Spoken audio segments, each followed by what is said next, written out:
kami sebagai warga negara yang tergabung dalam koalisi masyarakat anti kebohongan mengambil sikap tegas dengan mengajukan G30S Jokowi atau gugatan 30 September terhadap Jokowi. Dengan adanya gugatan ini, sebetulnya kita ingin juga mengingatkan ada kebohongan itu yang bisa menjadi delik pidana. Ya, karena itu yang berikutnya yang perlu kita suarakan adalah bahwa bukan sekedar kita lapor lalu jadi isu publik, tapi juga ini ingin dilanjutkan kepada proses hukum. Dan ini tujuan utamanya adalah untuk meminta pertanggungjawaban terhadap Joko Widodo yang telah menipu kita 10 tahun. Yang kedua, memberikan pelajaran kepada pemimpin berikutnya, jangan ikuti kelakuan Joko Widodo ini yang bisa merusak tatanan kehidupan berbangsa, bernegara yang menghambat kemajuan bangsa. Kita tertinggal dari bangsa lain yang ada di sekitar ini. Kan utang yang ditimbulkan oleh Jokowi ini sampai dengan hari ini itu lebih kurang 5.700 triliunan. Mulai dari 2015 lah katakan, kalau 2014 kan gitu pemerintah lama. 2015 sampai dengan 2024 ini hari ini itu sekitar 5.600 atau 5.700 triliun. Nah, dia yang harus ganti itu karena itu bukan tanggung jawab negara, karena dia yang melakukan itu dengan ambisi-ambisi proyek-proyek pribadinya dia. Ya, belum lagi yang dia melakukan korupsi di dalam di dalam hutang luar negeri itu ya, melalui proyek-proyek strategis nasionalnya itu. Nah, jadi yang kita inginkan itu supaya beban hutang yang 5.700 atau 5.600 itu dibayar oleh Jokowi, bukan oleh rakyat Indonesia.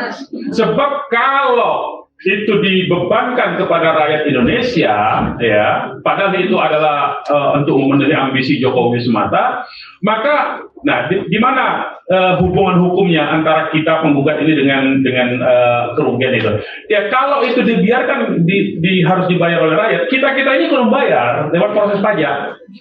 Lama itu sampai anak cucu kita itu masih terus bayar itu, ya. Nah, kita mau cut off itu hutang supaya Jokowi yang tanggung jawab beserta anak cucunya.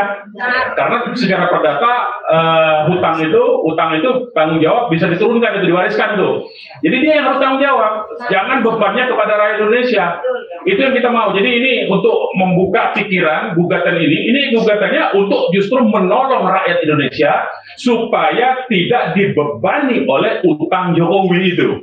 Supaya yang bayar utang itu adalah Jokowi.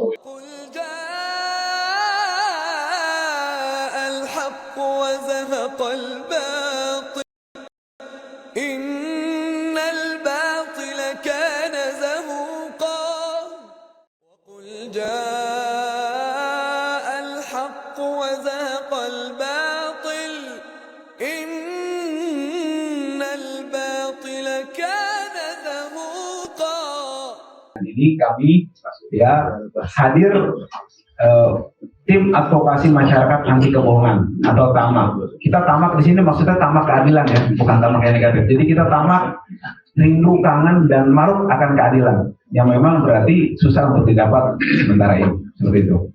Nah, hari ini kita di sini hanya mengatakan mengenai penegakan hukum yang berkeadilan. Nah, tapi konkretnya saya akan sampaikan press release tentang gugatan 30 September terhadap Presiden Joko Widodo atau G30S Jokowi. Sehubungan dengan telah didaftarkannya gugatan perbuatan melawan hukum berupa rangkaian kebohongan yang dilakukan oleh Jokowi selama periode 2012-2024 melalui Pengadilan Negeri Jakarta Pusat, maka dengan mengambil momen 30 September ini, yaitu hari pengkhianatan terhadap Pancasila, maka kami dari tim advokasi masyarakat anti kebohongan atau TAMAK yang merupakan kuasa hukum dari Habib Rizik Syihab dan kawan-kawan dengan ini menyampaikan hal-hal sebagai berikut. 1. Bahwa sejak menjadi Cagup DKI Jakarta tahun 2012, Capres tahun 2014 dan 2019 hingga menjabat sebagai presiden, Jokowi telah melakukan rangkaian kebohongan dan kata-kata bohong yang memberikan dampak buruk terhadap bangsa Indonesia. Kedua, bahwa rangkaian kebohongan terus dikemas dalam rangka untuk pencitraan, menutupi kelemahan dan kegagalan yang terjadi. Dan lebih berbahayanya, rangkaian kebohongan dan kata-kata bohong dilakukan oleh Jokowi dengan menyalahgunakan mekanisme, sarana, dan juga prasarana dari ketatanegaraan. Ketiga, bahwa rangkaian kebohongan yang dilakukan oleh Jokowi bila dibiarkan tanpa ada konsekuensi hukum, maka akan mencoreng sejarah bangsa Indonesia yang menjunjung tinggi nilai-nilai kejujuran dalam kehidupan berbangsa. Oleh karenanya, kami sebagai warga negara yang tergabung dalam koalisi masyarakat anti kebohongan mengambil sikap tegas dengan mengajukan G30S Jokowi atau gugatan 30 September terhadap Jokowi. 4. Bahwa gugatan tersebut berisi fakta-fakta tentang rangkaian kebohongan Jokowi yang diantaranya: 1. Kebohongan soal komitmen untuk menjabat gubernur DKI selama 1 periode penuh atau 5 tahun dan tidak akan menjadi kutu loncat. Kedua, kebohongan mengenai data 6.000 unit pesanan mobil SMK. Ketiga, kebohongan untuk menolak dan tidak akan melakukan pinjaman luar negeri atau asing. Keempat, kebohongan akan melakukan swasembada pangan.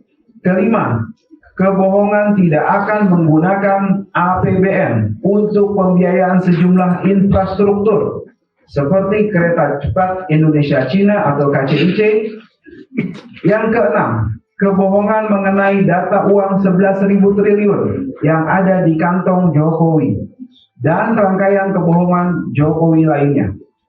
Kelima, bahwa telah nyata semua pernyataan Jokowi tersebut hanyalah merupakan kebohongan, sehingga dalam petitum gugatan yang kami mintakan diantaranya: 1. Menghukum Jokowi untuk membayar ganti rugi material sebesar nilai utang luar negeri Indonesia periode tahun 2014 sampai dengan 2024 atau selama Jokowi menjabat sebagai presiden untuk disetorkan kepada kas negara. Kedua, memerintahkan kepada negara untuk menahan pembiayaan atau tidak memberikan rumah sebagai mantan presiden kepada Jokowi.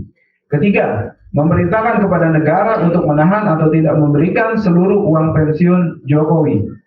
Keenam, walaupun gugatan yang kami ajukan tidak sebanding dengan kerusakan dan kerugian negara akibat rangkaian kebohongan Jokowi, akan tetapi langkah konkret kami ini kami lakukan untuk mengingatkan kepada para penguasa yang akan datang dan seluruh pemangku kebijakan yang berlaku di Republik ini untuk supaya jujur dalam mengemban amanat rakyat, dalam mengemban amanat rakyat seluruh Indonesia yang dibebankan kepada mereka. Demikian press release ini kami sampaikan semata-mata guna terciptanya keadilan dan membersihkan sejarah bangsa Indonesia yang menjunjung tinggi nilai-nilai kejujuran dalam kehidupan berbangsa bernegara. Jakarta, 30 September 2024, atas nama para penggugat: 1. Habib Rizik Syihab. 2. Majen TNI Purnawirawan Sunarko MD. 3. Eko Santoyo SHMH. 4. Saudara Edi Mulyadi. 5. Dr. Andes Haji Muhammad Mursalim R. 6. Bapak Marwan Batubara. 7. Munarman Sarjana Hukum. Demikian tim advokasi masyarakat anti kebohongan atau TAMAK diwakili oleh saya Aziz Yanuar, Ahmad Ardiansah, Wisnu Rakadita, Hujatul Baihaqi, Dwi Heriadi, Renaldi Saputra, Muhammad Haryadi Nasution, Heri Arianto, Anur Kumar, Dede Agung Wardana, Sumadi Atmaja, dan Diving Safni Esa. Demikian rilis yang saya sampaikan. Kami akan distribusikan kemudian rilis ini untuk kemudian bisa disebarluaskan dan disampaikan kepada masyarakat. Untuk kemudian kami serahkan kepada beberapa pihak dalam hal ini untuk memberikan sepatah dua kata-kata. Dari Pak Marwan dipersilakan waktu dan Pak. Oh, Pak. Baik, terima kasih. Saya revisi Pak Sanarko dulu. Terima kasih. Silakan Pak. Terima kasih. Assalamualaikum warahmatullahi wabarakatuh.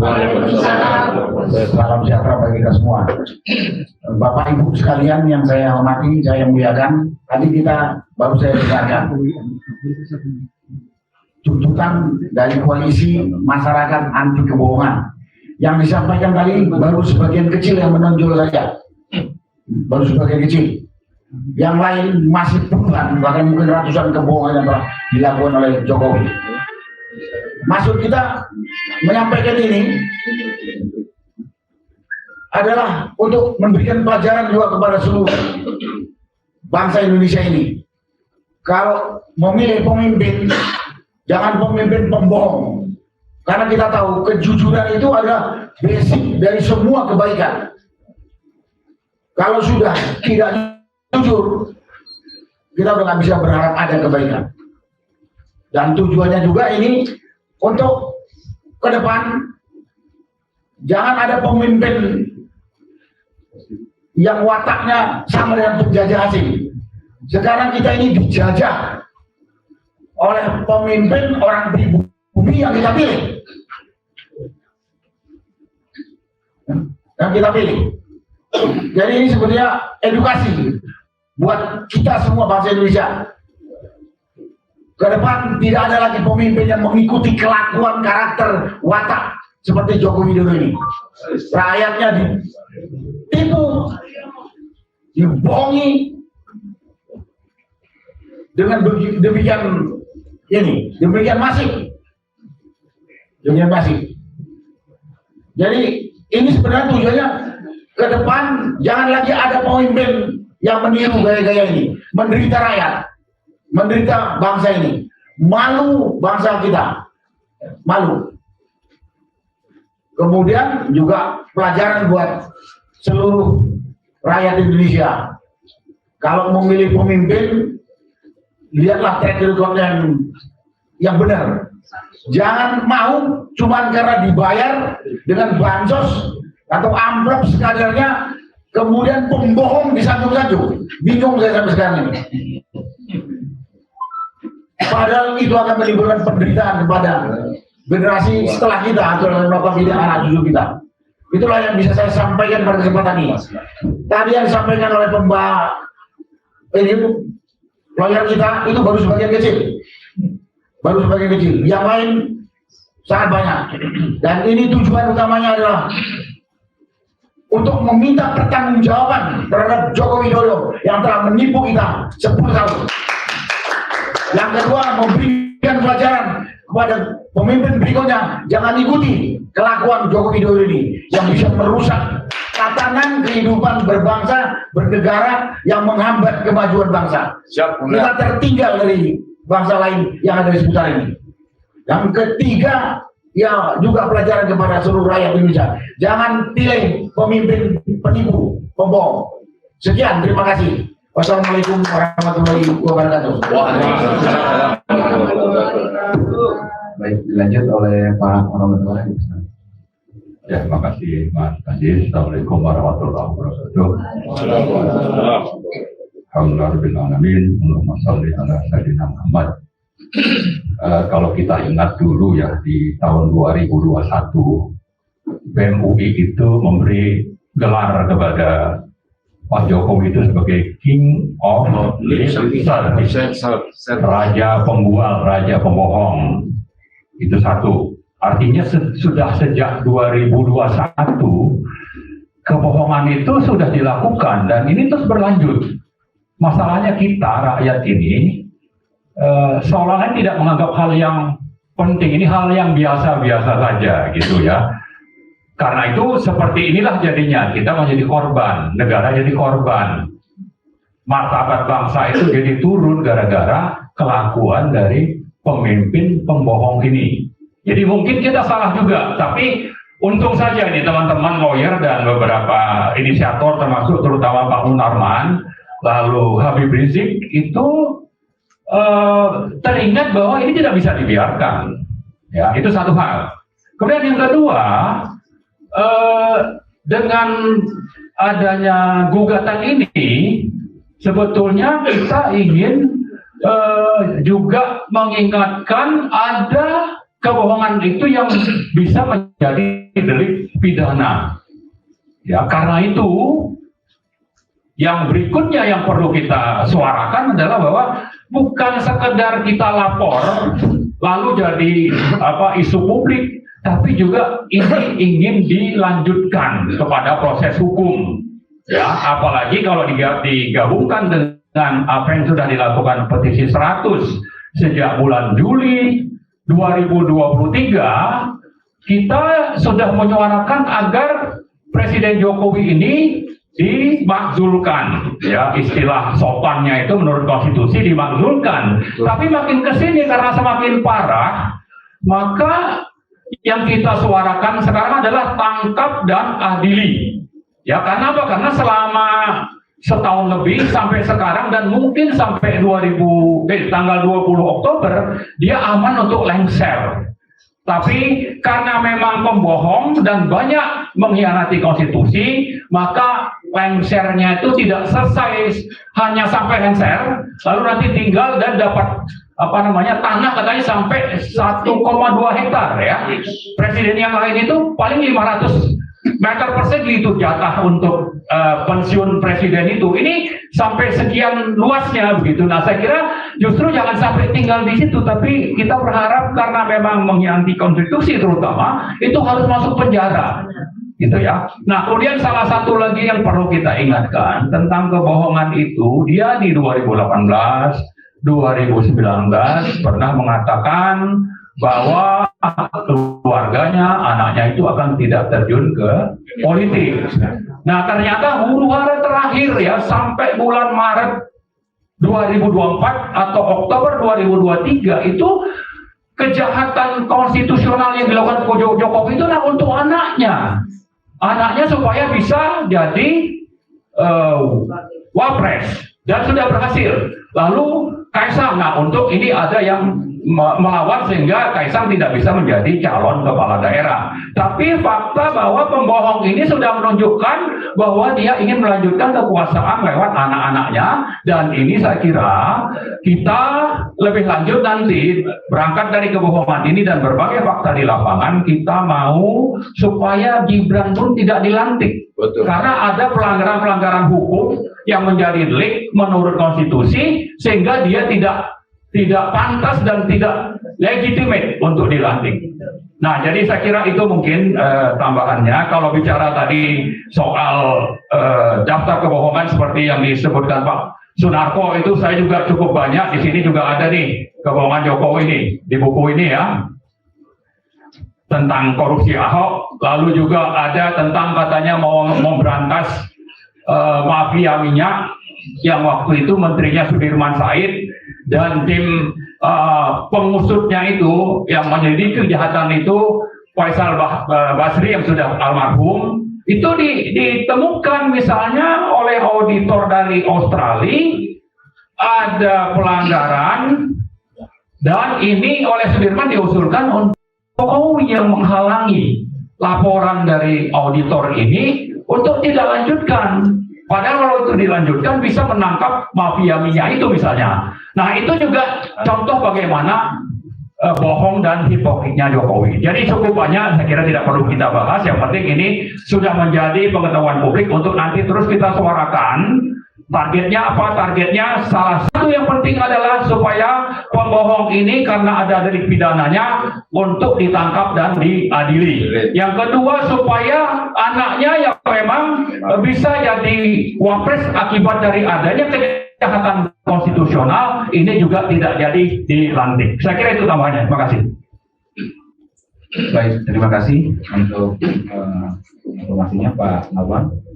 Selanjutnya Pak Mustalin, waktu dan tempat, silakan. Assalamualaikum warahmatullahi wabarakatuh.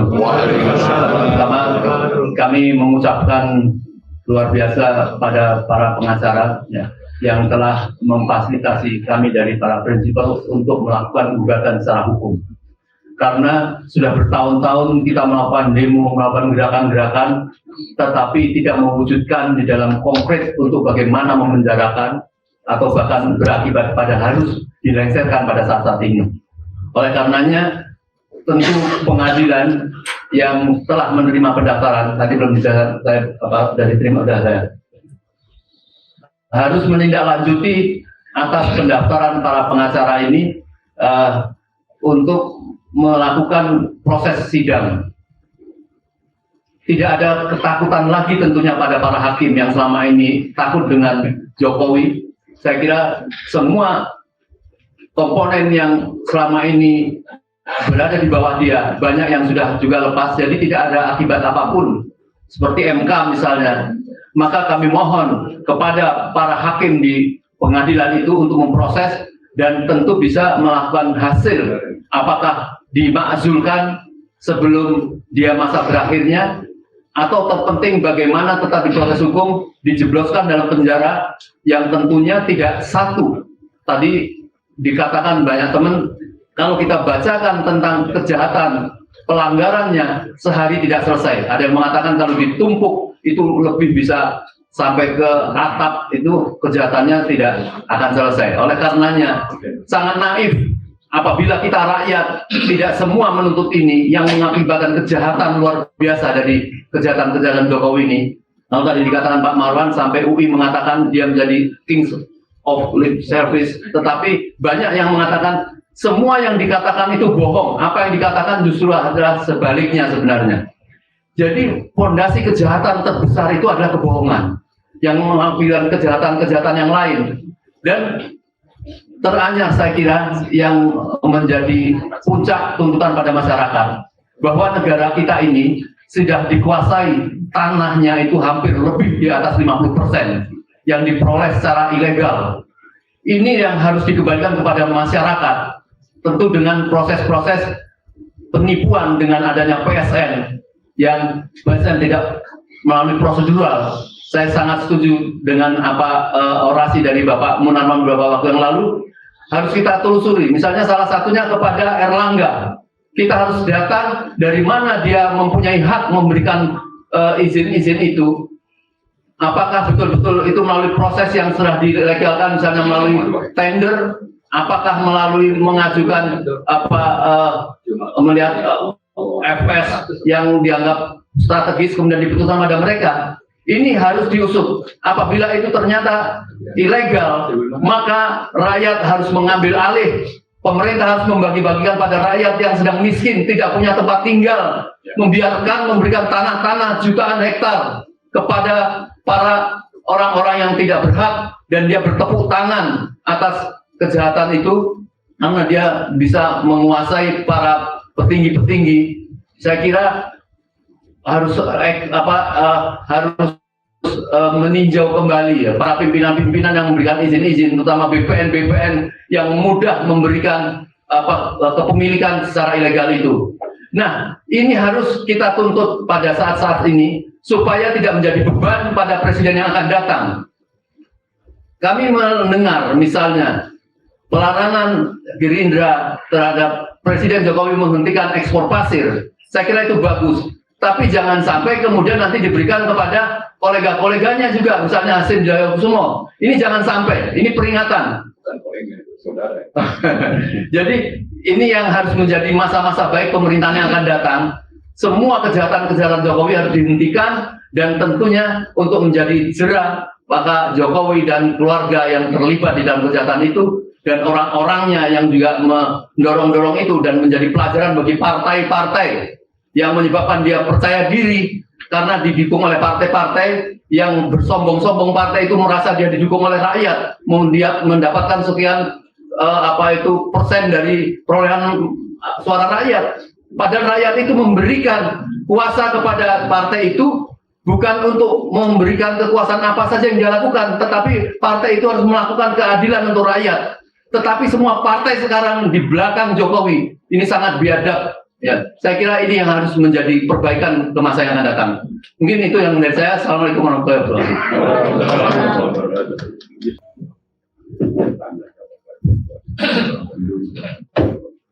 Baik, perlu saya informasikan juga, alhamdulillah tadi gugatannya sudah kita sampaikan di Pengadilan Negeri Jakarta Pusat, kemudian diterima dengan nomor 611. Jadi sudah resmi diterima, tinggal nanti prosesnya kita tunggu dari pihak pengadilan, proses dari formil pengadilan tersebut nanti.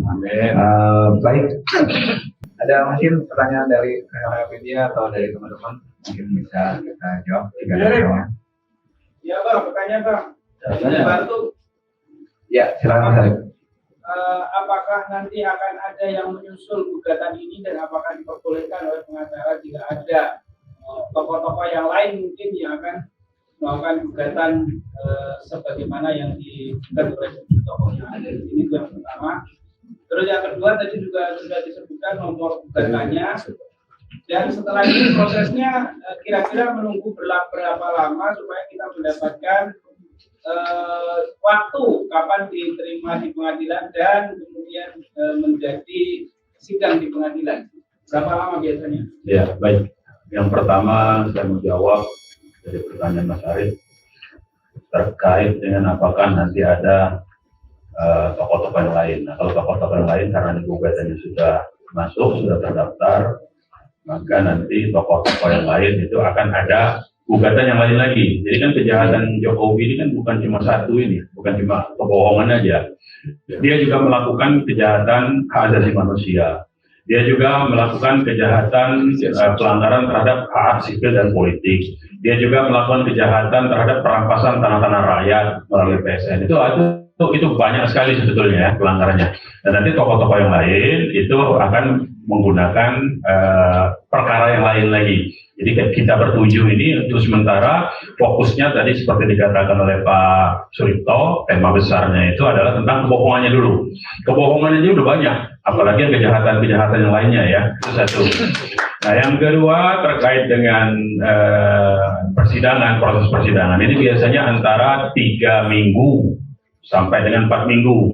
Itu baru kita dapat jadwal sidang pertamanya.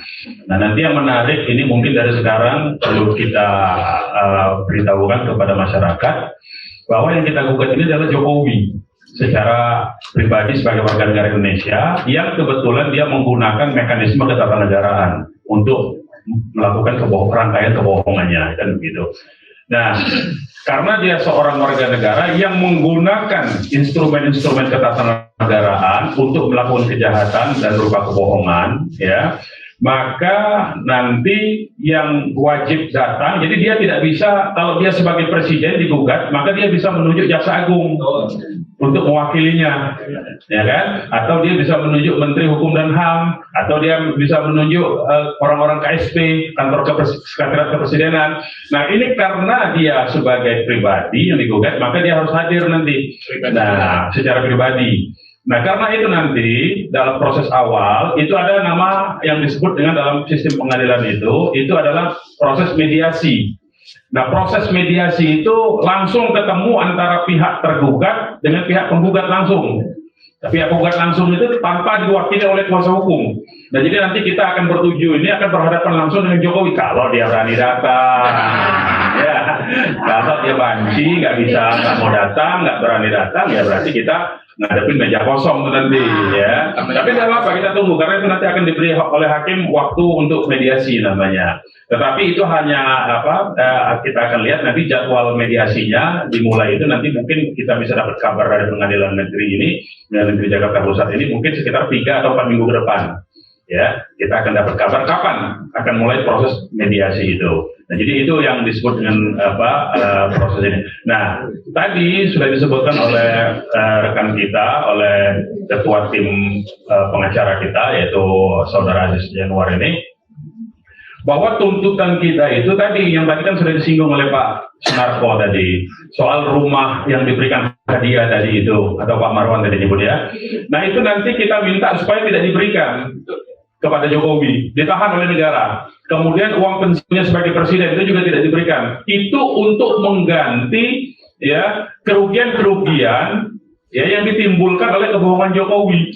Kan utang yang ditimbulkan oleh Jokowi ini sampai dengan hari ini itu lebih kurang 5.700 triliunan. Mulai dari 2015 lah katakan, kalau 2014 kan gitu pemerintah lama. 2015 sampai dengan 2024 ini hari ini itu sekitar 5.600 atau 5.700 triliun.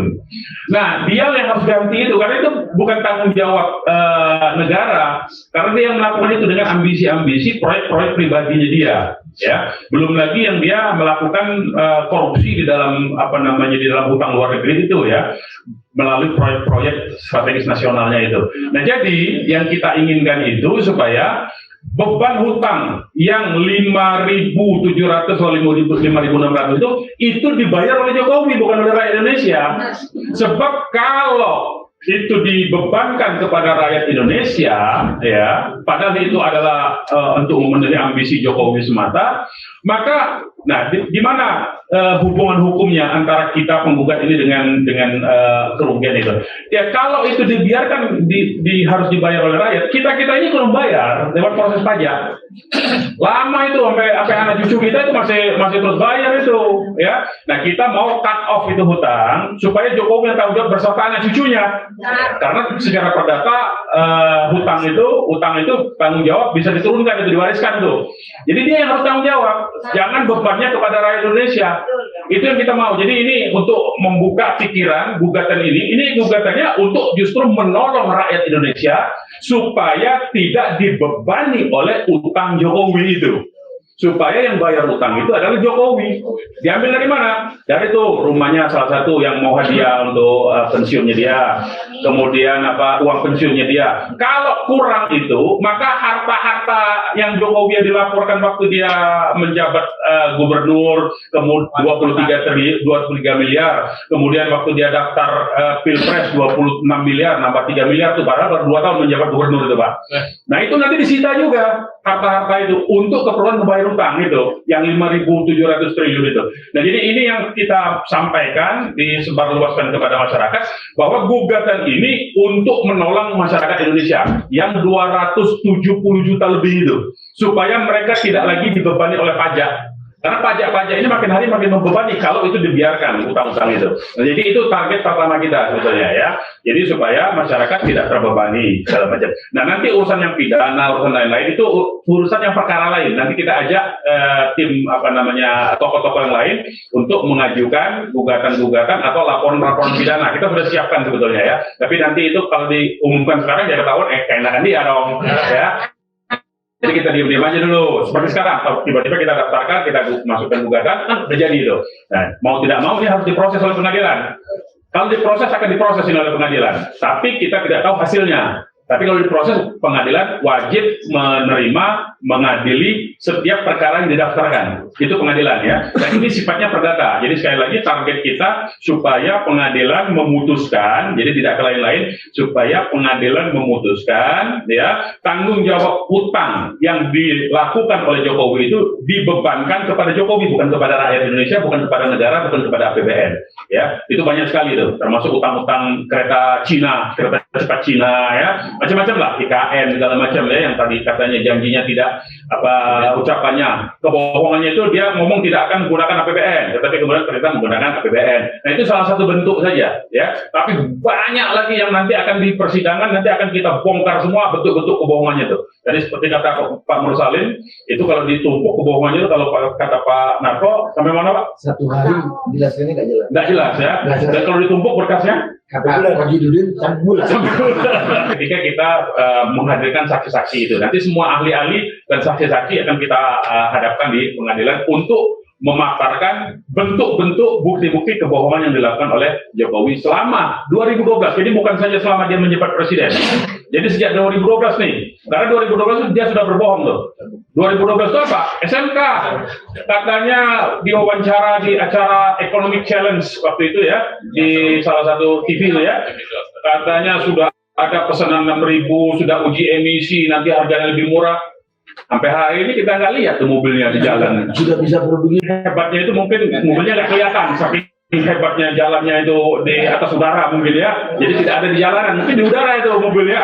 Mungkin saking hebatnya teknologi itu. Jadi itu hal-hal yang seperti itu yang mungkin yang jelas berupa kebohongan. Jadi sejak 2012 tuh kebohongan itu, ya. Nah, itu diantara. Jadi itu lebih kurang yang mau kita clearkan dan mau kita sampaikan ke masyarakat Indonesia terkait dengan apa yang kita lakukan. Jadi banyak misalnya yang menuduh cari kerjaan, cari segala macam. Enggak, kita mau menyelamatkan masyarakat Indonesia supaya tidak terbebani oleh pembayaran utang melalui pajak yang pembayarannya itu sampai dengan bisa 50 sampai 70 tahun, baru bisa ke anak cucu kita yang membayar itu nanti. Demikian dari saya. Baik, terima kasih Pak Haji Munawar selaku salah satu prinsipal kita. Ada yang mau tanya siapa? Silakan. Bapak yang dulu Pak ya. Dari Assalamualaikum warahmatullahi wabarakatuh. Assalamualaikum. Dari mana Pak? Saya Arif Iksan dari Igis Channel. Siap. Saya juga pertama yang menggugat Jokowi ya.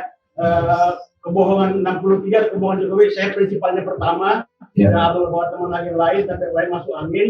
Tetap jalan. Sidang di Jakarta Pusat. Tapi kita dikalahkan karena terakhir itu perkara ini tidak berhak disidangkan di Pengadilan Jakarta Pusat. Ya. Terus yang kemudian waktu gugatan Bambang Tri, saya ikut juga mulai sidang pertama sampai disol sampai masuk penjara. Sama juga yang digugatnya Jokowi, tapi justru Gus Dur dan Bambang Tri masuk penjara dengan alasan menyebarkan berita hoax. Ya. Gitu. Kemudian yang ketiga saya ikut juga gugat Jokowi lagi. Jokowi mengutus jaksa agung, jaksa negara sama seknek. Ya. Itu Bang Egy tolak.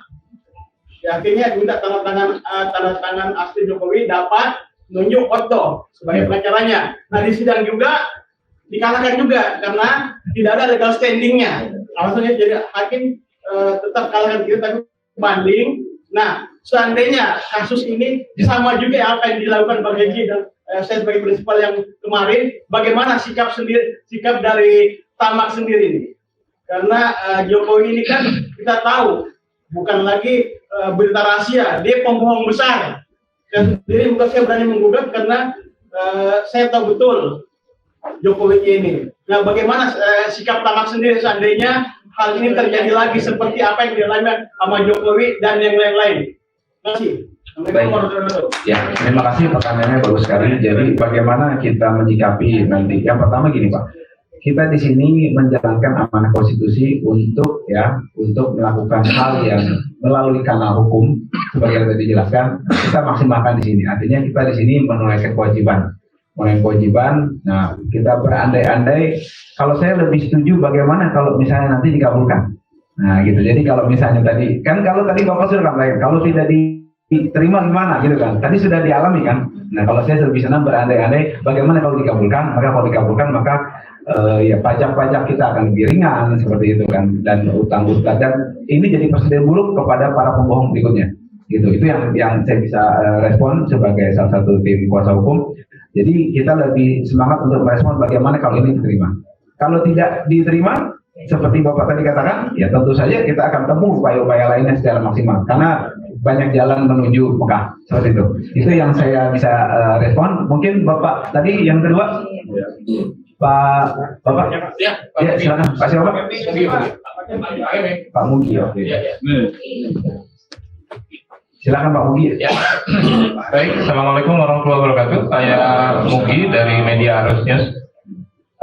Melihat dan mendengar paparan dari Bang Munarman, sepertinya proses gugatan ini kan sedikit panjang, ya. Bahkan bisa ketemu dengan presiden baru. Iya. Ya.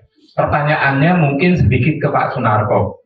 Kalau mengenal backgroundnya presiden baru nih, presiden terlantik nanti, kira-kira mungkinkah dia akan membela seniornya? Kalau melihat background karakternya Pak Prabowo. Karena seniornya siapa maksudnya? maksudnya Jokowi. Oh,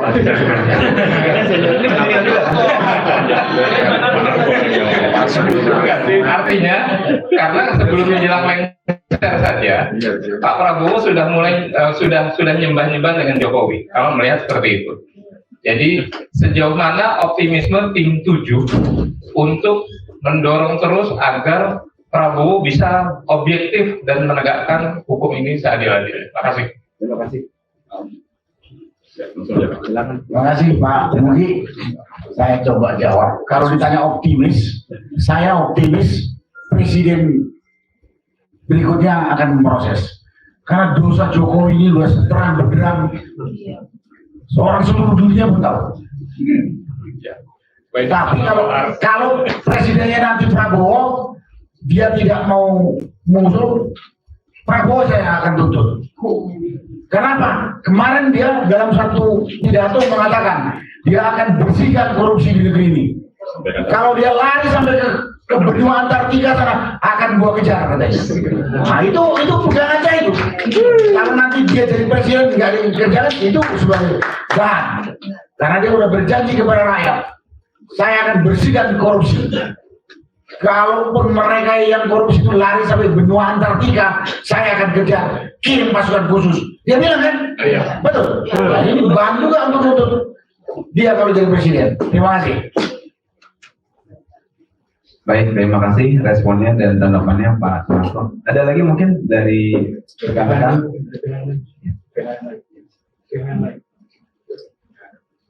Mungkin dari rekan-rekan, kalau mungkin ada masukan dari Bang Omar?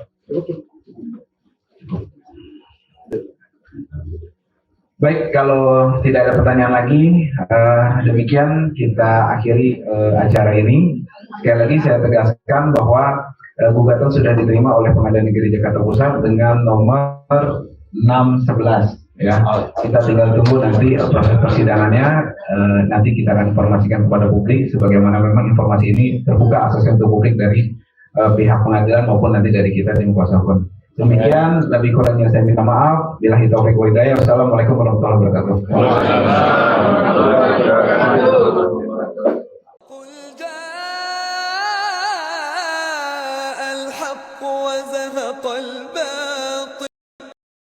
إن الباطل كان زهوقا وقل جاء الحق وزهق الباطل إن الباطل كان زهوقا.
Arab Saudi terkini, gurun gersang menghijau, benarkah tanda kiamat?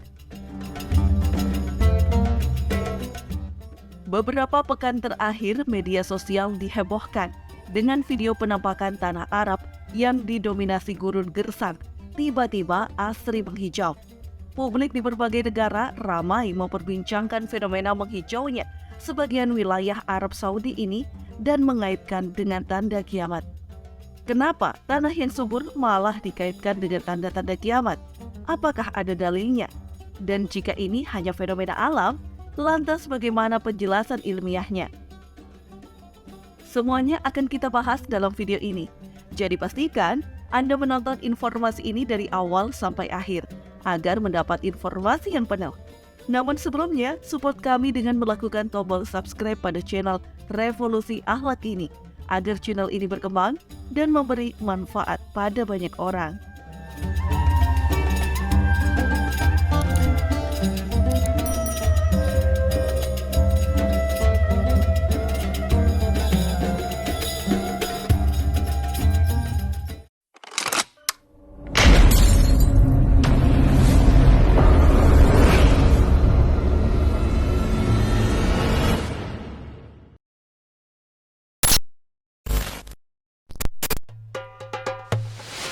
Fenomena gurun Arab jadi hijau. Awal Januari tahun 2023 ini, kita disuguhkan suatu fenomena langka dan menarik. pada 3 Januari lalu, citra satelit dari Arabia Weather menampilkan adanya beberapa wilayah Arab Saudi bagian barat yang tampak menghijau. Beberapa wilayah tersebut termasuk Makkah, Madinah, dan Jeddah. Dataran dan pegunungan yang biasanya tandus dalam beberapa hari terakhir tampak ditumbuhi rerumputan. Hal tersebut akibat curah hujan yang tinggi beberapa hari terakhir. Fenomena tersebut menghasilkan sebuah pemandangan yang indah. Namun pemandangan hijau tersebut diprediksi akan kembali berganti tandus setelah musim hujan usai. Sebenarnya, ada beberapa wilayah di Arab Saudi yang memang hijau di musim panas sekalipun, yaitu di desa Al-Majmal dan Lembah Bardani.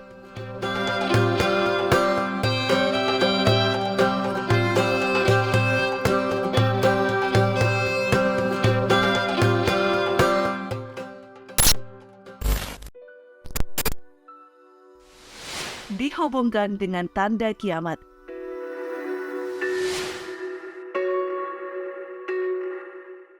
Munculnya fenomena tanah Arab menghijau mendapatkan berbagai tanggapan dari masyarakat dunia.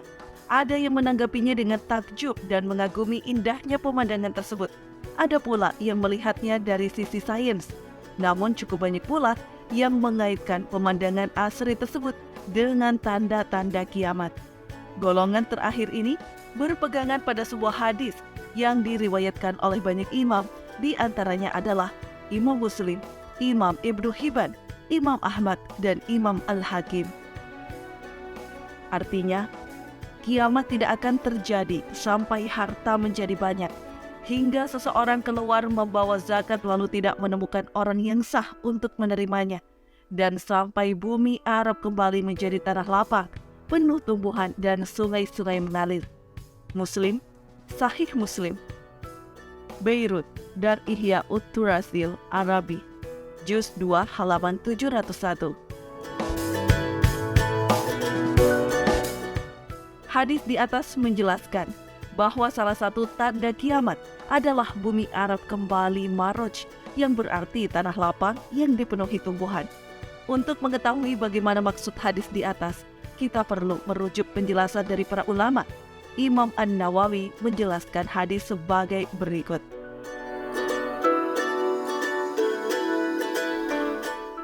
Makna tanah Arab menjadi ladang yang hijau, wallahu a'lam, adalah orang-orang yang meninggalkannya tidak ditanami dan disirami dari sungai-sungainya.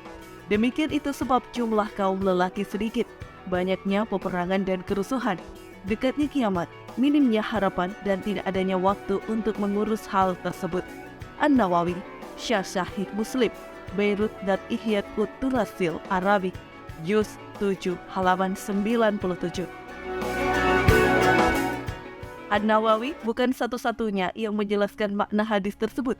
Imam Al-Qurtubi sebagaimana dinukil oleh Imam As-Suyuti juga menjelaskan maknanya, bahkan dengan penjelasan yang sama sekali berbeda dari paparan An-Nawawi.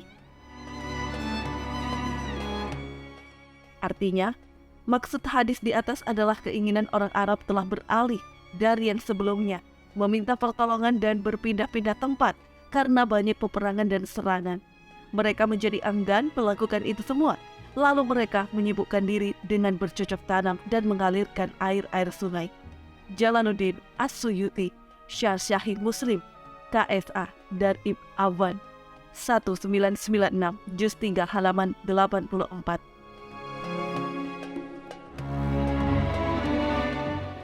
Dari kedua paparan di atas, ada titik temu yang dapat kita simpulkan, bahwa apapun sebab tanah Arab menghijau tidak menjadi tanda kiamat jika hanya terjadi dalam batas waktu tertentu saja. Wallahu a'lam.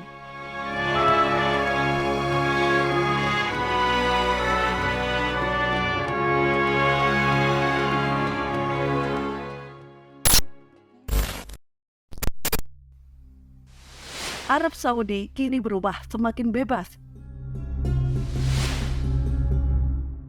Sebetulnya, jika ingin mengaitkan kiamat sudah dekat, bukan mengaitkannya dengan fenomena gurun Arab yang sekarang menghijau. Namun ada tanda-tanda lain yang mungkin ini lebih mengkhawatirkan.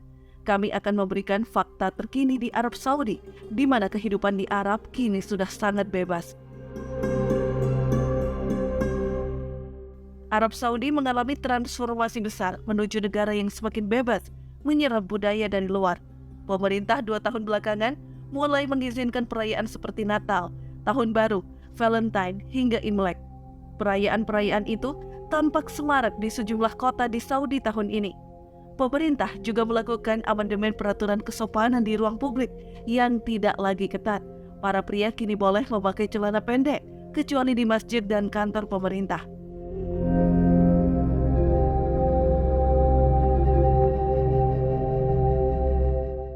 Berikut ini beberapa aturan baru era Pangeran MBS yang membuat Arab Saudi lebih sekuler.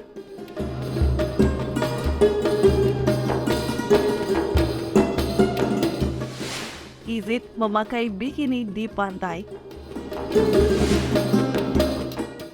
Kawasan King Abdullah City merupakan salah satu kota di mana aturan syariat Islam dilonggarkan. Salah satu soal sosial dan budaya. Pihak berwenang Saudi mengizinkan pemakaian baju renang termasuk bikini di pantai-pantai privat mereka.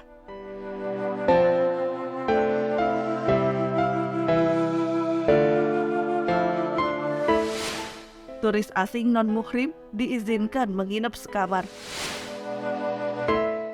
Pada 2019 lalu, Arab Saudi melegalkan wanita dan pria asing yang bukan muhrim tinggal bersama selama berlibur di negara kerajaan. Aturan yang sebelumnya dilarang keras ini telah dilegalkan Saudi demi menarik minat wisatawan internasional.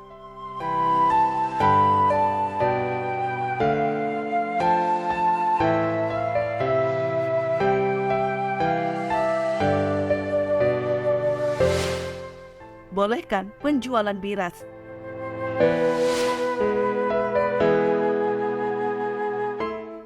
Melansir Associated Press, Arab Saudi disebut melonggarkan aturan syariat Islam untuk menarik minat investasi asing. Salah satu pelonggaran yang dilakukan yaitu dengan mengizinkan penjualan minuman keras. Keputusan ini dilakukan dalam upaya mengubah wajah Saudi menjadi lebih modern guna menarik turis serta para pemodal asing.